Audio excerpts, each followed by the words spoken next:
Are we doing like this, are we? Yeah, we're just going to do it. Oh, like this is cash. Come on, this is cash because, mate, how are you feeling about this one? Like there, literally over there, you're going to be. We were just saying a few 10, 15, 20 yards away, centre of that ring, June 7th, me and Jerome Miller, face to face, just having it off, just going at it, throwing the kitchen sink, everything else at it. It's gonna be, it already feels special. All of this, everything comes together, the lights, camera, the action, everything all feels great. But that night itself will be something different, will be electric all the way through. What are you more nervous about, the fight itself or ensuring that you fill this place up and you put on a show kind of thing? What makes you more nervous? I'd probably say I'm more concerned about filling it up, but not filling it up, because obviously, look, 30,000 is a lot, but I just want it to be a spectacle. I want it to be as full as it can be. I want there to be as many people as there can be, but I want it to deliver entertainment. I want it to be a moment to remember. I always said, when I said that I wanted to fight at Portman Road, I didn't want to just do it for the sake of doing it. I didn't want to do it against any old Dev Sani or whoever, some random guy or whatever. Yeah. Just that, wasn't it? Do you reckon majority decision? Yeah, something like that. I always said, like, I wanted a big occasion, big moment, big reason, big opponent, all in that bubbling pot to turn it into something massive. And that's what I think, luckily, fortunately, has happened here. Everything's hit the right spot at the right time, and we've got the right moment for it. So before we talk about that big opponent, that big baby who's going to come and like, he thinks is just going to run you over, we'll talk about that shortly, but tell me a little bit about your relationship with this club. What does Ipswich Town, what does that mean to Fabio Wardley? It's special. It's special because watching this club grow, we have grown weirdly side by side, from like where we're in the trenches in League One. And when I was in the trenches in my early days, just fighting my way through and trying to build a name for myself. And don't get me wrong, this club's previous history back in the day is massive. But we'd been sat in League One for a long while, and we had to work our way through and fight our way through. And there were so many like similarities on both sides of what we were doing. We pushed from League One to Championship. And then I pushed from English to British, and British to international WBA and WBO and this and that. And then they went from championship to the Premier League, and just simultaneously we just keep bumping and bumping and bumping. So again, this is what I mean by the crescendo of it all, of us coming together, seems to have hit at that perfect moment. To get to this point, there's been people helping you along the way, this journey. I've heard you talk about Dillian Whyte, obviously he's like a mentor to you. It sounds like he's almost been like a guardian angel at times. Talk to me a little bit about that. He's a brother. He's a brother without the blood, but a brother by heart, because I would not be here.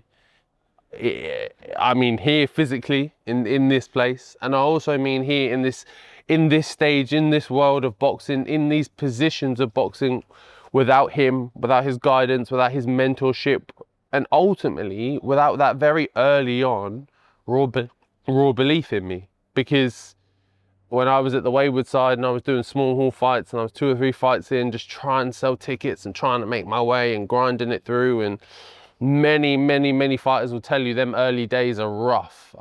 Unless you come out with a big contract with a Eddie Hearn, with a Frank Warren, with a Matchroom, a Queensberry, or whoever, come out of the gate with one of those, the grind to that is gruesome. It's rough. And luckily for me, Dill pulled me out of that. He saw something in me. I think he saw a bit of himself in me, and someone who was willing to throw themselves in, not scared of nothing, put it all on the line, throw themselves in on the big time. And he put his faith in me, and I feel like so far I've rewarded it as best as I can. I'm not, by no means am I done yet. There's more to achieve. There's more big nights. There's more here. There's more going on. But so far, I think I've repaid him as best I can throughout my career. Well, let's talk about Big Baby Miller. Let me just say that. Big Baby Miller? What goes through your head when I say that? First of all, it's a strange name. Why are you calling yourself a big baby? I don't understand. It's funny, isn't it? The contrast of him. He calls himself a big baby, but he's got the biggest mouth and he won't shut up. So then, like, he talks about, I'm a steam engine, I'm a steam train, I'm a truck, I'm gonna run through him, I'm this, I'm that. But then you call yourself a baby. So what are we doing here? Which one is it? What's the game here? What are we playing at? Are you a baby because you won't shut your mouth? Do you need a dummy? Is that what we're here to do? Because I can go buy one for you. I've got a baby myself on the way, so I've got a few spares at the house. I can bring one to the presser if you like. It's not a big deal, but yeah, look, I don't know. He puts a lot of stock in being this 300-pound steam train, truck, engine, but look, we've seen big trees chopped down, we've seen big men hit the canvas. It's no different. Size, once you get in that boxing ring, size is not the factor, size is not the reasoning. Otherwise the elephant would rule the jungle, and it doesn't. The biggest predator, the biggest killer, the one with the biggest killer instinct rules the jungle, and that's the lion. And for me, I'm the lion in this game. Are you at all worried you can't hurt him? And let me give you context to that, because that fight with Daniel Dubois, the only loss in his career, Daniel Dubois did stop him in the last round. It looked more like exhaustion. He never went down. 10 seconds to go. You know, you can kind of explain it away if you're Jerome Miller. I didn't see him really wobbled or anything in that fight. And Dubois is a big puncher. Does it concern you that maybe you can't hurt this guy? Not at all. Not at all. Devin, my last fight, in no means is this a dig to him at all, I broke a man's skull. That in of itself means I can hurt anyone in this division. You just have to go about it the right way. There's more to being a big puncher than having muscles and being built and this big and rah rah rah rah rah. So you're saying there's a chance? No. You're long gone, mate. You stick to this. You're doing half all right here. You stay in your lane. Fabio. But yeah, there's a lot to it. I get it. There's way more to knocking out someone than just being big, strong, and powerful. And all credit to Daniel, he did his thing. But for me and my team, we think there's a smarter way of going about it, and we think it's very possible. Do you really think you're going to knock him out? I really think there's a strong chance I can get rid of him, 100%. That would be a big statement to the world, to Ipswich, and you're currently number 9 with Ring Magazine in the world right now. That would put you a little bit close. Edging. Do you feel like you are number 9 in the world, by the way? Yeah, I'd take that. Yeah. I'd take that, because don't get me wrong, like, I understand. I'm never one to overhype myself or say, I'm the big I am, I'm number 1, I'm the one of everything. I believe in earning your place. I believe that applies to me. I believe that applies to everyone in boxing. So let me earn my place, let me earn my stripes. Only I picked him.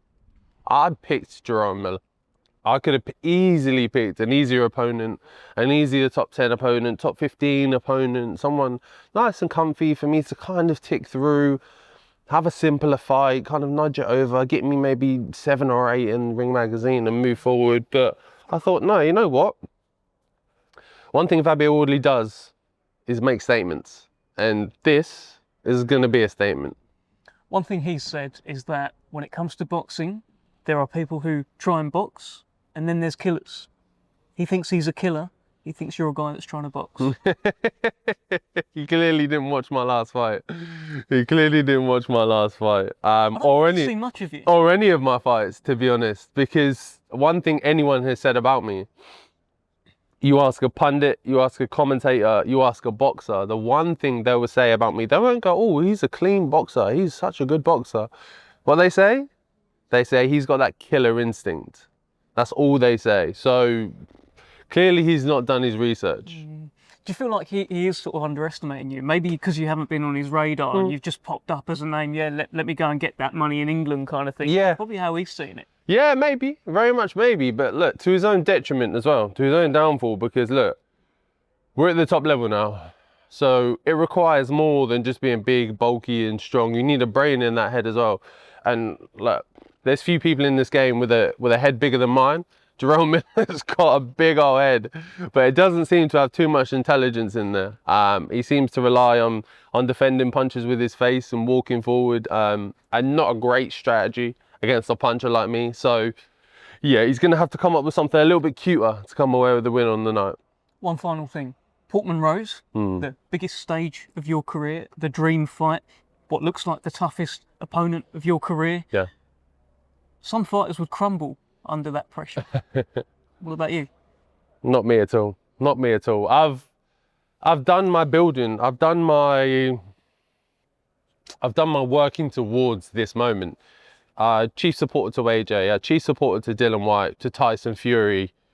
I headlined the O2 already in front of 15,000 people. I've done all these big stage, these big lights, camera actions. And yeah, don't get me wrong, this one's bigger. The lights are brighter.